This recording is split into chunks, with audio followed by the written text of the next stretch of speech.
तो अब बच्चे आपके सामने खड़े हैं और ये दृश्य प्रस्तुत कर रहे हैं चाणक्य का।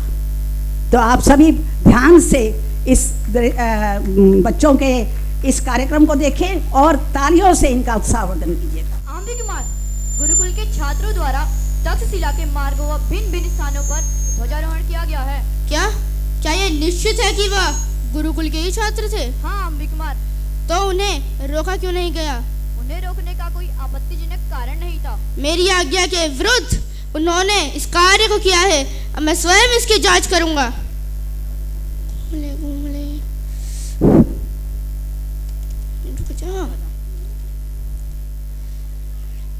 ये ध्वज किसकी आज्ञा से फहराए गए हैं? ध्वज फहराने की अनुमति किसने दी है?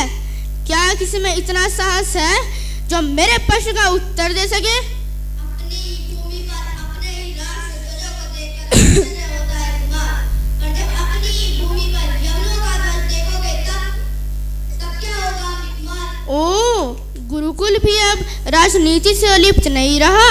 प्रश्न जब संपूर्ण राष्ट्र का हो तो गुरुकुल उसे कैसे लिप्त रह सकता है कुमार? तो क्या मैं यह समझूं कि मेरे निर्णय के विरुद्ध गुरुकुल विद्रोह का सूत्रपात करेगा? अपनी राष्ट्र अस्मिता व स्वतंत्रता के लिए किए जाने वाले प्रयासों को यदि हम कुमार विद्रोह कहते हैं तो मेरा उनसे मतभेद है। मुझे आपके मतभेदों की परवाह नहीं है आचार्य। पर मैं अपने राष्ट्र की परवाह करता हूँ और आपसे प्रार्थना करता हूँ कि आतताई व विधर्मी अलक्षेंद्र का साथ न दे। अलक्षेंद्र आतताई नहीं है आचार्य, वह विश्व विजय के लिए निकला देव पुत्र है। पाश्चात्य जगत ने तो इस धरती को केवल एक ही देव पुत्र दिया है, पर यह वो धर्मभूमि है जिसने करोड़ों देव पुत्रों का जन्म दिया है। यह वो धरा है जहाँ मानव को भी ईश्वर बनने का अवसर मिलता है। हम देवों के ही तो वंशज हैं, अतः आतताई के कुकृत्यों से इस भूमि का कलंकित मत होने दो कुमार। आप मेरा और देव पुत्र अपमान करें आचार्य। अपने मान सम्मान के प्रति सदैव अम्बिक कुमार अपने राष्ट्र का अपमान करने जा रहे हैं। क्या इसका अम्बिक कुमार को ध्यान है? तक्षशिला मेरी भूमि आचार्य। तक्षशिला की पवित्र भूमि भारत की धरती है। इस पर केवल एक व्यक्ति का अधिकार नहीं हो सकता। उसे अपनी रक्षा करो। आप जाए आंबिकमार। आचार्य विष्णुगुप्त से मैं बात करता हूँ। आचार्य विष्णुगुप्त, मैं आचार्य का सम्मान करता हूँ और तक्षशिला के आचार्य का विशेष कर इसलिए स्वयं आपसे बात कर रहा हूँ। यदि ये सम्मान योग्यता के कारण है तो मैं इसे स्वीकार करता हूँ, अन्यथा मैं इसे अस्वीकार करता हूँ। आचार्य विष्णुगुप्त, मैं आपको सावधान कर रहा हूँ। यदि ये विष्णुगुप्त चाणक्य द्रोह करे तो वह मृत्युदंड का भागी होगा। आचार्य विष्णुगुप्त, क्या आप अपने हठ व द्रोह के मार्ग को नहीं बदलेंगे?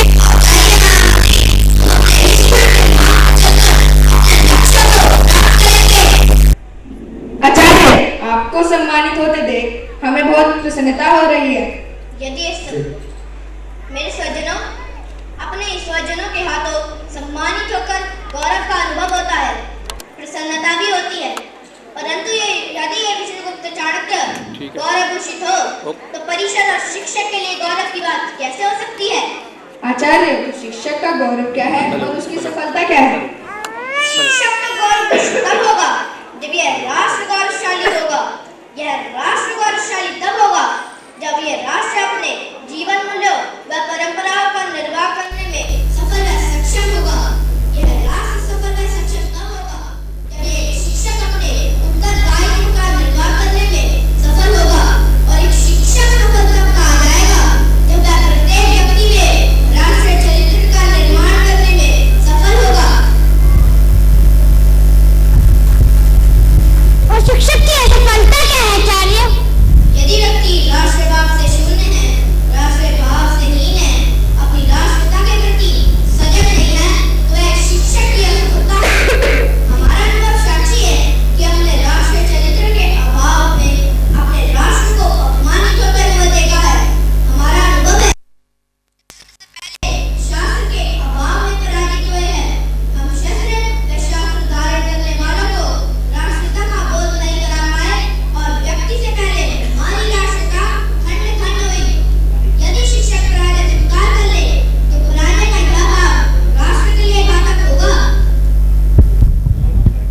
आचार्य, व्यक्ति विशेष को राष्ट्रीय उपासना के प्रति कैसे जागृत किया जाए? इस समय वेद वंदना के साथ साथ राष्ट्र वंदना का भाव भी शाम में गूंजना आवश्यक है।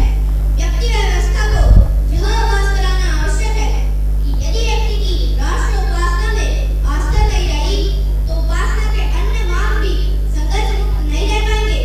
अतः व्यक्ति से समाज अतः शीघ्र ही व्यक्ति व समाज व राष्ट्र को एकता के सूत्र में बांधना होगा और एक सूत्र राष्ट्र हो सकती है। राष्ट्र के नव निर्माण में क्या उत्तरदायित्व आचार्य? राष्ट्रता के दिमाग में आने वाली चुनौती को यदि शिक्षक स्वीकार करे तो वह शीघ्र ही राष्ट्र के नव निर्माण के लिए स्वतः हो। संभव है कि शिक्षक के मार्ग में बाधाएं आएंगी और शिक्षक को उन पर विजय पानी होगी और यदि आवश्यकता पड़े तो शिक्षक शस्त्र उठाने से भी पीछे न हटे। मैं स्वीकार करता हूँ कि शिक्षक का सामर्थ्य शास्त्र है, परंतु यदि मार्ग में शस्त्र बाधक हो, राष्ट्र मार्ग के कंटक सिर्फ शस्त्र की ही भाषा समझे तो शिक्षक उन्हें अपने सामर्थ्य का परिचय अवश्य दे, अन्यथा सामर्थ्यहीन शिक्षक अपनी शास्त्रों की भी रक्षा नहीं कर पाएगा। संभव है कि शिक्षक को राष्ट्र को एक सूत्र में बांधने के लिए सत्ताओं से भी लड़ना पड़े। परंतु आचार्य, एक शिक्षक सत्ता से कैसे लड़ सकता है? स्मरण रहे, सत्ताओं से राष्ट्र का महत्वपूर्ण है। अतः राष्ट्र की बेड़ी पर यदि सत्ताओं की आहुति देनी पड़े तो शिक्षक संकोच न करे। इतिहास साक्षी है कि स्वार्थ की सत्ता व राजनीति ने इस राष्ट्र का हित किया है। हमें अब सिर्फ इस राष्ट्र का विचार करना है। यदि शासन से ओर दे तो ठीक, अन्यथा शिक्षक अपने पूर्वजों की कीर्ति व पुण्य का स्मरण कर अपने उत्तरदायित्व का निर्वाह करने में सिद्ध हो। विजय निश्चित है, आवश्यकता मात्र आवाहन की है और मैं विष्णुगुप्त चाणक्य इस राष्ट्र के नव निर्माण के लिए सबका आह्वान करता हूँ। उठो, राष्ट्र की यज्ञ वेदी पर आहुति दो। और जाते जाते ये विष्णुगुप्त चाणक्य इतना कह जाता है कि जो एक जना के हित में बाधक हुआ वह नष्ट होगा, उसका विनाश अवश्य होगा। और जब तक ये राष्ट्र पुनर्गौरवशाली नहीं हो जाता तब तक संभालो सेना को। प्रलयकाल में हो रहा है और इस समय स्वर्ग के देवता भी इसका मार्ग नहीं रोक पाएंगे। महाभारत की जय हो! महाभारत की जय हो! महाभारत की जय हो! भारत माता की जय! देश का नारा जय हिंद! देश के अर्पण हम देश की रक्षा कौन करेगा? हम करेंगे। जय जवान, जय किसान, राष्ट्र धन। हमारा नारा विजय वंदे, विजय वंदे, विजय वंदे। बहुत सुंदर, जोर से तालियां लगाकर बच्चों का उत्साह वर्धन कीजिएगा। बहुत बढ़िया, बहुत सुंदर।